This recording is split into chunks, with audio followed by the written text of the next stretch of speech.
Salut à tous les amis, salut YouTube, c'est Mika, je suis très heureux, les gones, de vous retrouver pour une toute nouvelle vidéo qui, ce coup-ci, va parler d'un sujet qui est extrêmement brûlant, c'est l'actualité économique de l'OL. Parce que oui, on le sait, sportivement, c'est pas terrible depuis quelques temps, il y a eu d'énormes déceptions en Europa League et aussi en Ligue 1, le top 4 qui s'éloigne, et en toile de fond, je vois depuis quelques jours différents médias et réseaux qui font émerger un sujet qui est celui-ci, avec en toile de fond une question que tout le monde se pose. Est-ce que John Textor va perdre, oui ou non, le contrôle de l'Olympique lyonnais?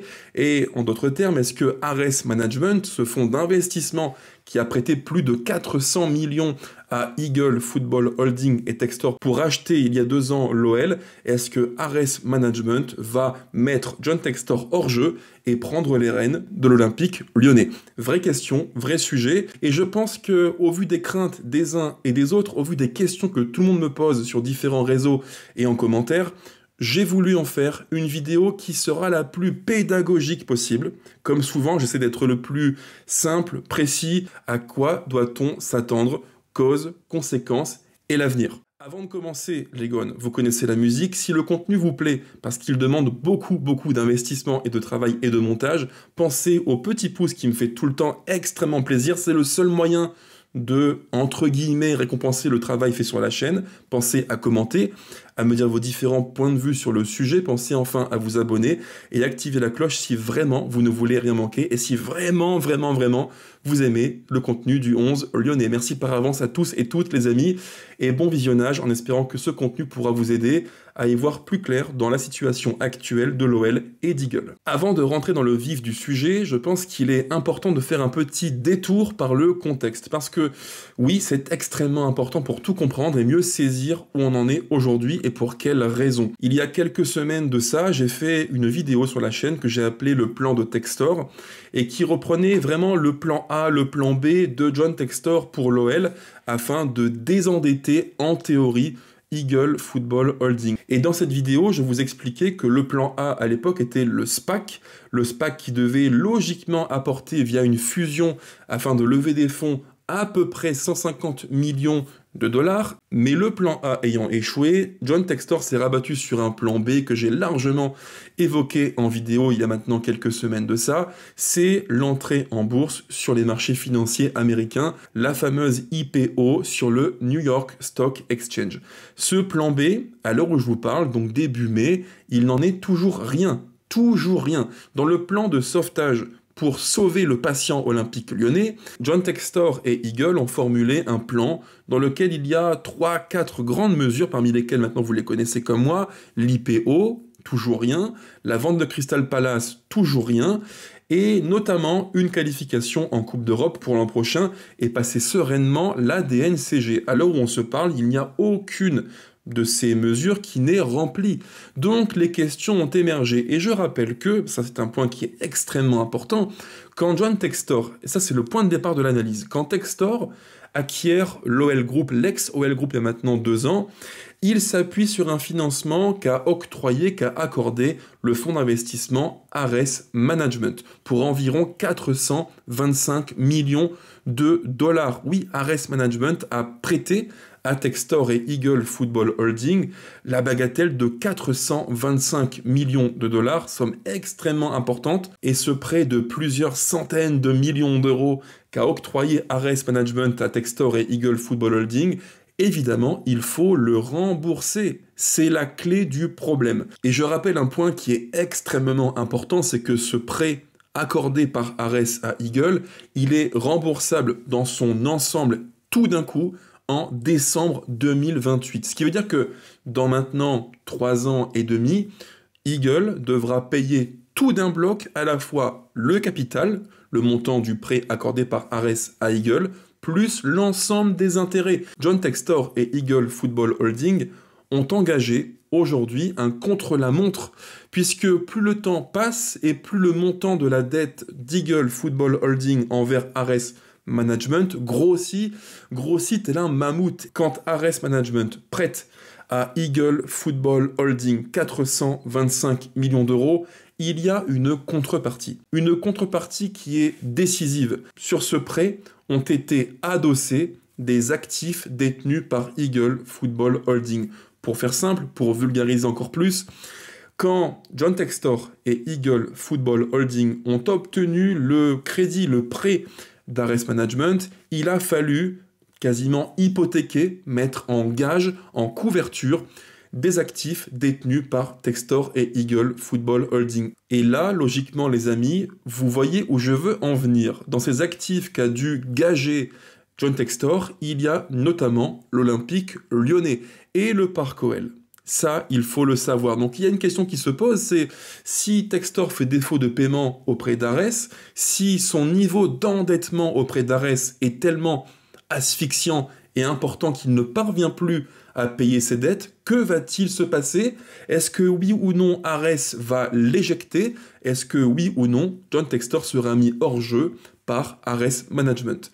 Autant de questions auxquelles je veux répondre aujourd'hui, mais vous me connaissez, quand il y a un sujet qui est extrêmement pointilleux, technique, comme celui-ci, j'aime bien faire appel à un expert. Et cet expert, c'est Malek. Qui est donc Malek? Je vous le présente rapidement. Il a travaillé en banque et en cabinet d'avocat en droit bancaire et financier. Bref, une pointure sur la question. Pour moi, Legon, très franchement, sur Twitter, il est l'un des 2-3 contacts les plus pertinents, les plus experts du dossier. Alors j'ai posé plusieurs questions à Malek. Et la première, c'est la suivante. Si l'OL est dans un climat aussi alarmant, pour quelles raisons Ares n'a pas repris plus tôt le club? La réponse de Malek, la voici.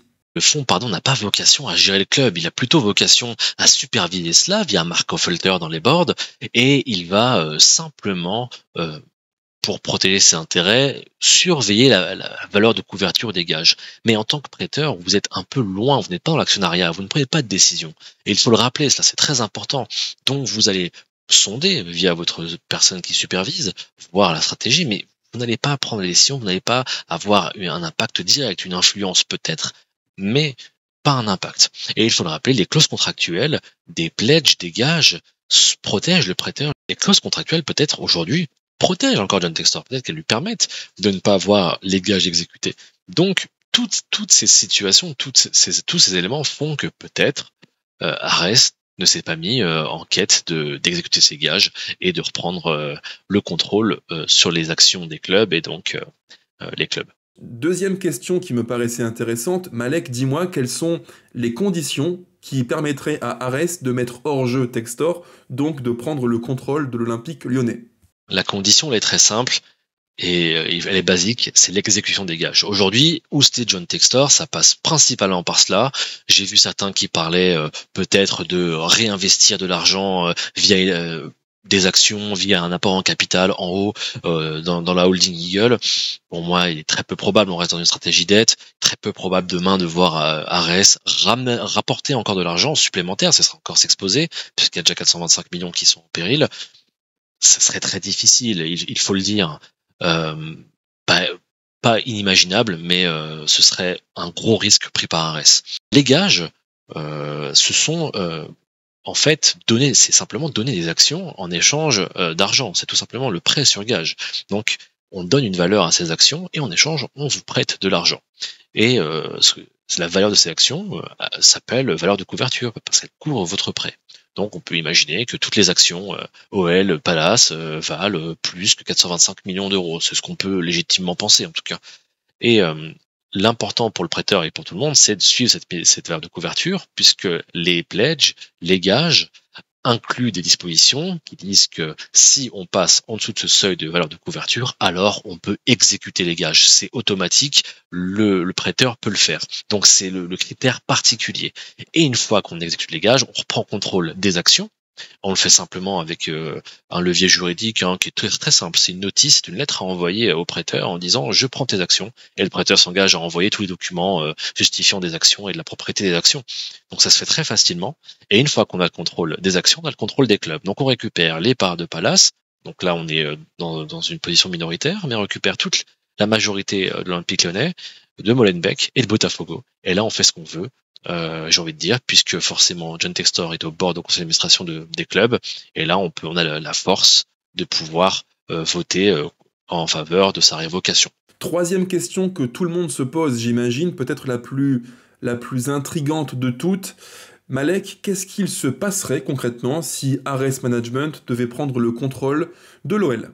Là, c'est une très bonne question. Qu'est-ce qui se passe une fois qu'on exécute ces gages, en fait? Ares va reprendre la main. Ares va reprendre la main et va se retrouver, alors là, c'est très différent, je dois le dire, de ce qu'a fait Elliott au Milan AC, puisque Elliott au Milan AC Elliott Management, le fonds, avait simplement un club. Aujourd'hui, Eagle est un MCO, un multi-club ownership, il y a plusieurs clubs et c'est une stratégie assez inédite d'un fonds qui récupère plusieurs clubs. Et il y aura dès lors plusieurs stratégies à adopter. Si j'étais un fonds, aujourd'hui, avec une mise en péril de mon prêt, et il faut le dire, le fonds, ce n'est pas son argent, c'est l'argent de limited partners, d'investisseurs privés qui ont donné en actifs sous gestion du cash à investir et bien sûr, à faire fructifier. Donc, Ares est sous pression, ces investisseurs qu'on appelle limited partners. Ares est sous pression et c'est sous pression et doit être en mesure de récupérer de l'argent ou en tout cas de limiter, d'avoir un niveau zéro, de ne pas devoir de l'argent à ces investisseurs. Donc, la première stratégie pourrait être simplement de liquider tout ce qu'on peut liquider, c'est-à-dire de vendre par exemple les parts de Palace qui sont aujourd'hui un actif très très intéressant. On pourrait vendre Botafogo, vendre Molenbeek, peut-être tenter de gérer dans une vente dans l'Olympique Lyonnais, limiter la casse et puis ensuite revendre l'Olympique Lyonnais. Ce serait liquidé en fait tout simplement via quelqu'un qu'on mettrait en place parce qu'il faudra mettre quelqu'un en place, un manager, une personne en charge de gérer les opérations, ce qu'on appelle un operational manager, quelqu'un comme Olivier Létang par exemple, qui est bon sur l'administratif, sur le financier, mais également sur le sportif, qui est capable de mettre en place une politique sportive. Donc il faudra vraiment se passer ce qu'on appelle de portfolio manager à asset manager, c'est-à-dire gérer l'actif, gérer les clubs, ce qui est vraiment une toute autre mission, il faut le dire. Et là, donc c'est soit liquider, soit repartir, remettre de l'argent et relancer tout ce groupe, relancer cette synergie, tenter de faire quelque chose qui me paraît pour moi très très risqué pour le fond, parce qu'il faudra mettre beaucoup d'argent. Beaucoup d'argent, on peut parler de centaines de millions d'euros qu'il faudra additionner au prêt qui a déjà été consenti, qui n'est toujours pas remboursé.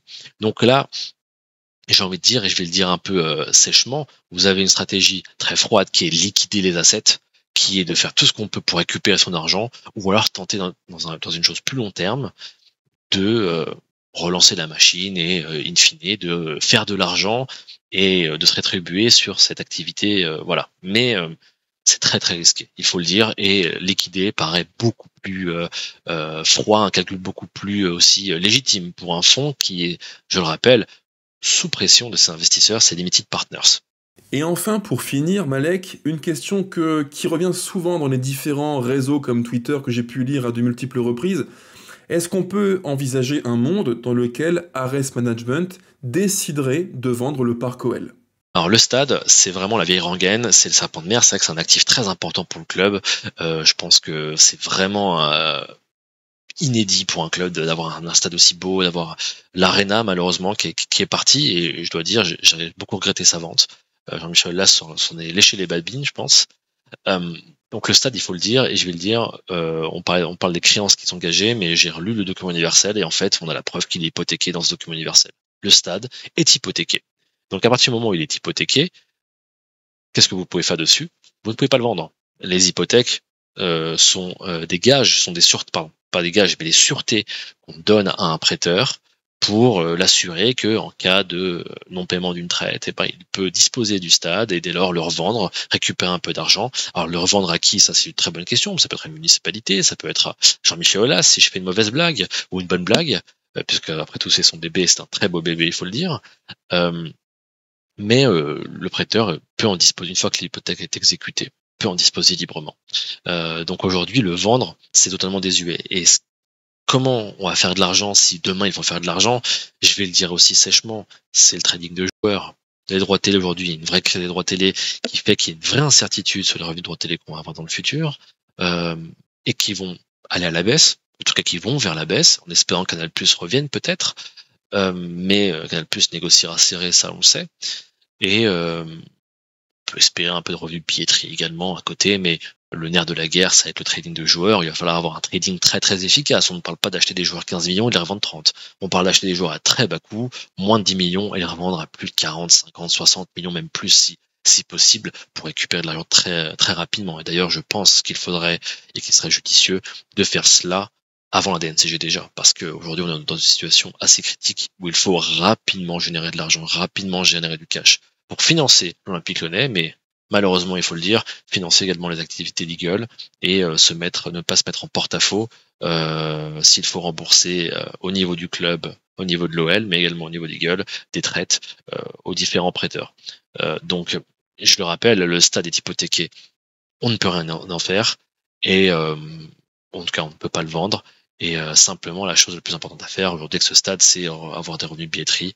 Mais on est coincé, et on est un petit peu coincé, il faut le dire, parce qu'on a cette double couche de dette au niveau d'Ares, au niveau de la Ligue d'Eagle Bitco, la société qui détient le club, mais également au niveau de l'Olympique Lyonnais, avec cette dette financière liée au stade, liée à l'Arena également.